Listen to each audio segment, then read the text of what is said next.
unstoppable. And the Knicks red hot. They have been an offensive juggernaut. Sloppy turnovers. Oh, what a pass from Anunoby, and Bridges with the finish. The Cavs are beating themselves with help from the Knicks, make no mistake. Brunson fakes, drives, gets inside, layup, he banks it home, and this is the largest lead of the game. They're shooting the ball so well across the board that it can be demoralizing for the other team. The Knicks are now 1 win away from their first finals appearance in 27 years. You saw some New York alumni there in the game, and you got New York alumni joining the program now. Quentin Richardson, good morning to you, sir. All right, the Knicks have the Cavs on the brink. Jalen Brunson finished with a game-high 30. He is averaging 29 points a game in this series. How would you describe his level of play right now, Q? I would describe it as he's playing at the MVP level right now in these playoffs. And right now in this series against the Cavs, he's really like at an MVP level, but he's playing against a team that can't stop him. I mean, I would dream to have that feeling to be in a series, in a big-time series, to make it to the NBA Finals where I'm playing against a team that can't stop me and I'm playing at a high level. And that's life right now for Jalen Brunson. He's genuinely living the dream, being the captain for the Knicks, being a lead player, and being in a series where they can't stop him, and he's having his way. They can't stop him. Nobody can stop New York. They won 10 straight games now at this point in this playoff. Meanwhile, the Cavs on the verge of being swept in this best-of-7 for the 4th time in franchise history. What did you make of Cleveland's overall showing in Game 3 on their home court?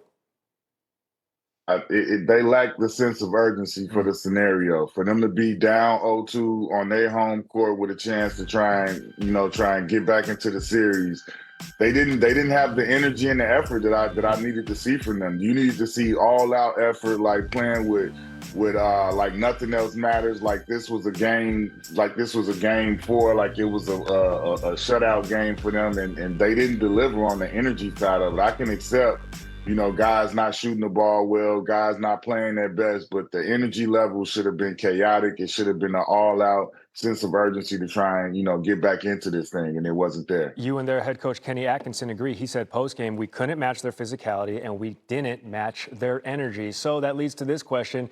Do the Knicks get it done Game 4 tomorrow night and sweep the Cavs out of this playoffs?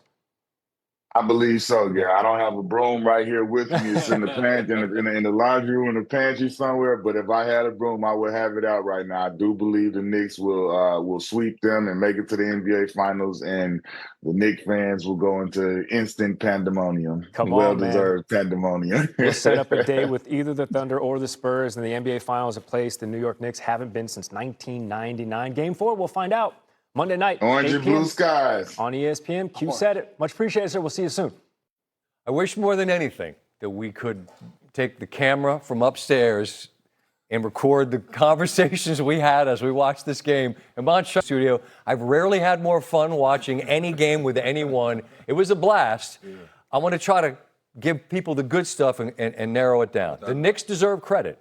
But you described Cleveland's defensive effort as the worst performance I've ever seen. Why? The effort. When you talk about the time and situation, we're talking about good basketball. There's guys that realize, okay, we're coming home. We need a push. We need a little bit more. The first thing on the list should not be transition defense. That's something that you and the guys need to huddle up real quick on a free throw line. Nip that in the bud.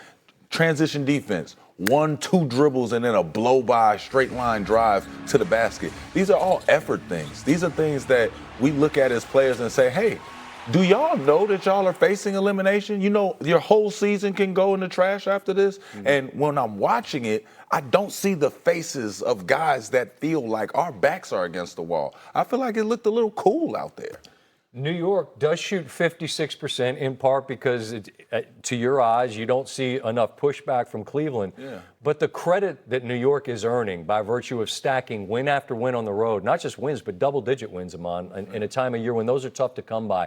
What are the Knicks showing in terms of a team that's now a win away from the finals and 5 wins away from a parade through the Canyon of Heroes? Well, in a temperature of basketball that we are now playing positionless basketball, where everybody can do a little bit of everything. The Knicks have now shown and proved, no. You need a point guard. Jalen Brunson is one of those guys that we kept talking about has this tweener game. He wants to score, but he's undersized, blah, blah, blah. What I've seen this playoffs is that Jalen Brunson can make adjustments. Jalen Brunson can actually go out here and bat singles. He can make the hockey assist. He understands a game plan that says, hey, you're going to make this guy beat you. Okay, cool. That's my guy, actually. That's my brother right there. Josh Hart can beat you. He instills confidence in guys. He keeps his turnovers down. He is showing us a real floor game from a real point guard mindset. And I think when we look at the other side, we start to say, who's playing point guard over there? What is the matchup? If we're going to sit here and act like the matchup at the end of games with Jalen Brunson and James Harden isn't the matchup, and that's not what we're going to focus on, who is his matchup? And when I look at that, I say positionless basketball, this playoffs just hasn't been successful. And as we watched the Cleveland team tonight, that starts okay. I wrote down like hope is not a plan, right? Like you hope you're going to shoot better when you go home because you go 4 for 25 at the end of the game in the Garden in game 2. Yeah. Slightly better, but not enough better. And Donovan Mitchell is a guy that I feel is a star, but I want to see even more from him in games like this, particularly in this game. And I don't, and I just don't get that. Well, I'll give you a little story I had. During the playoffs, well, it might have been a championship. During the championship, LeBron James was out there killing, doing everything for us at both sides of the floor. T. Lue came in at halftime, raised both his arms up and said, Bron, I know you playing well. I need more. I need more. Bron looked around like, I'm doing everything. But we need more. And when you look at somebody like Donovan Mitchell, you know what he possesses to score the basketball first. But the effort, he is an athlete. I don't care. Honestly, you got the nickname Spider Mitchell. I don't care if you tired. I don't care if you banged up. Yeah. Do it without the mask. Save the bus. Save the girl. Take the punches, the broken ribs. That's why you're Spider-Man. Yeah. When I look at this team, I look at guys that feel like sometimes somebody needs to put them in position. Somebody needs to show them the way. No. Half the things that are going on with Cleveland is effort. And I don't ever prematurely bury anybody, but history says they're done because no one's ever escaped out of it. Well, luckily, I'm a guy that's been on the wrong side of, a record like this. Right. Whether anybody includes them in the conversation is irrelevant. If they can, first off, decide, one, we're going to take note to, honestly, just watch a little film. Let's watch some film and decide, hey, James Harden, 6 turnovers, 8 made field goals. You see where the problem is. Yeah. Let's watch some film. Blow-bys, people attacking you in transition, people attacking you in the half court. You have to see these things and say, I'm going to step up and I'm going to have some pride about it. And it's got to be a collective because I didn't see a lot of high fives from the Cavs today. I didn't see them bringing each other together on the free throw line. Mm-hmm. The effort, the I don't want to curse, to give AF, to care. It's nice to care. This is where I was about to have one of our upstairs conversations and say, I don't think film's going to make any difference at this point. It feels like New York is headed to the finals. We'll have a conversation in a bit about what's going on in the West and what you see as we move towards Game 4 in the Western Conference. Iman Shumpert, more from him on the way. A Game 2